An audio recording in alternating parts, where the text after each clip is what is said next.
In 1842, Father Edward Sorin dedicated a university to Our Lady of the Lake.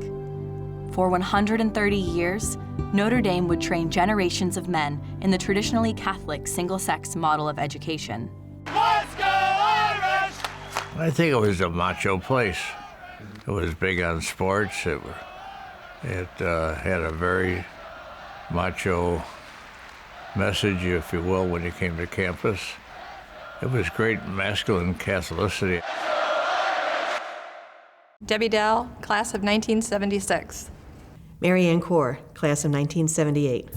What I thought to myself is, if this is a great Catholic university, maybe the best ever, and it has a great Catholic education to prepare young people for life, why not do it for women as well as for men? And that was received not with cheers, but with a large outcry that I was going to ruin the place.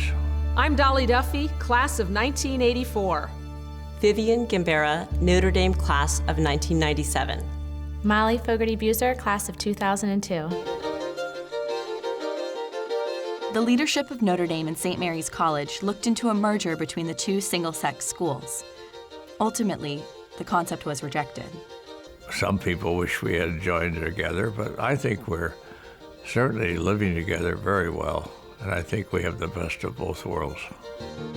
Notre Dame moved ahead with its own plan to admit women, and in the fall of 1972, welcomed 125 first-year female students, along with 275 sophomore, juniors, and senior transfers. The ratio on campus that first semester was an amazing 20 men to 1 woman.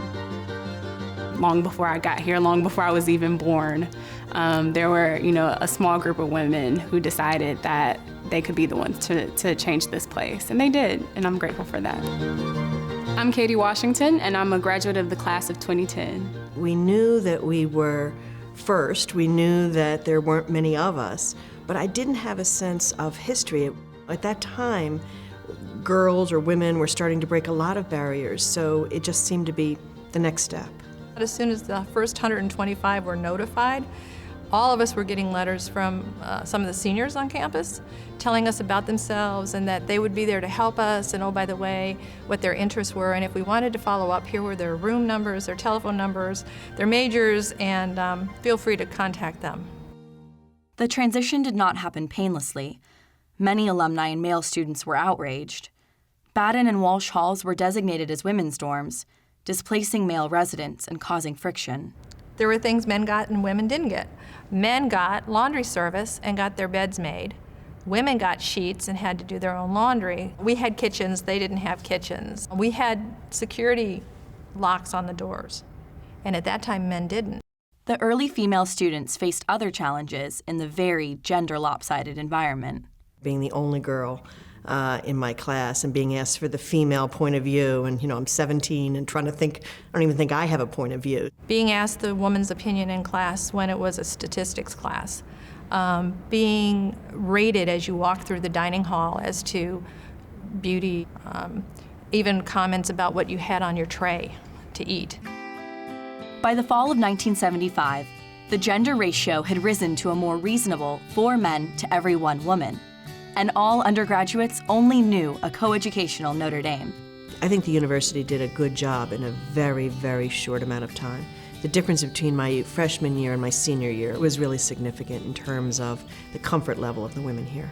Within the first few years, Notre Dame women had joined the marching band, worked as yearbook and magazine editors, earned the first Navy ROTC commission, and served as valedictorian. I believe we were the first class that was 50% female. So it was a milestone that we had definitely reached. As far as coeducation goes, it wasn't even a topic when I graduated in 1997. It was just a way of life, and no one questioned it at all. I started school in 1998, so coeducation had existed for more than 25 years. It felt very natural that women and men were together. Today, over 27,500 undergraduate alumnae cover the globe. They comprise about 1/4 of all Notre Dame graduates.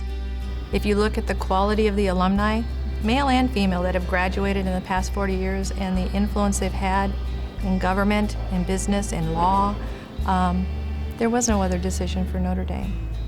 It had to go co-ed, and I'm glad I was a part of it. One of the inherent messages that I got from Notre Dame, subtle but forceful, and that is, okay, we've given you a good education, we've opened up the door for you, now go make us proud and do something that makes a difference.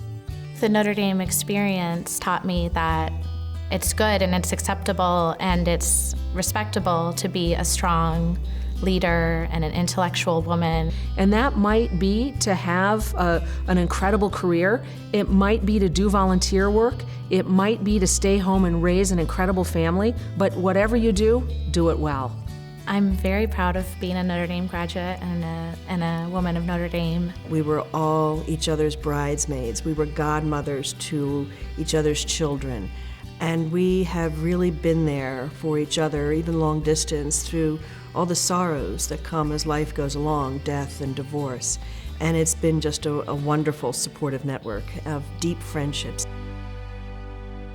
When those first women walked on campus in 1972, I don't know what they must have been feeling, but I think that every student who has walked on campus has had a richer experience because of the sacrifice that they made.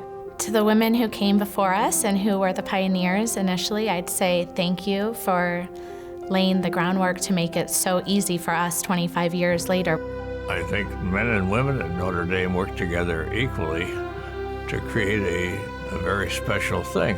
Men and women, scholars, leaders, professionals of all kinds, collaborate in creating what I happen to believe is the greatest Catholic university in the history of the world. It's the next 40 years.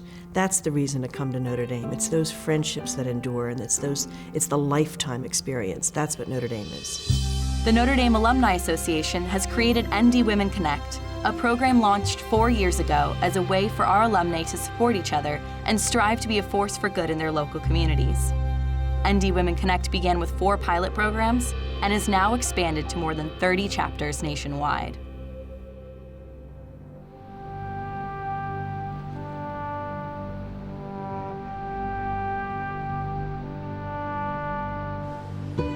In the life of a university, 40 years barely represent a moment.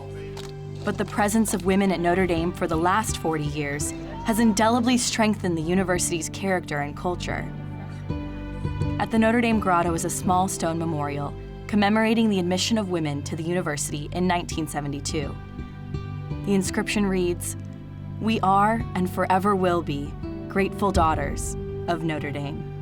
It really is loyal sons and daughters, and we're very cognizant of that. Since women have been in school at Notre Dame, the gifts that we have brought, the gifts that we have shared with this community have changed this community for the better.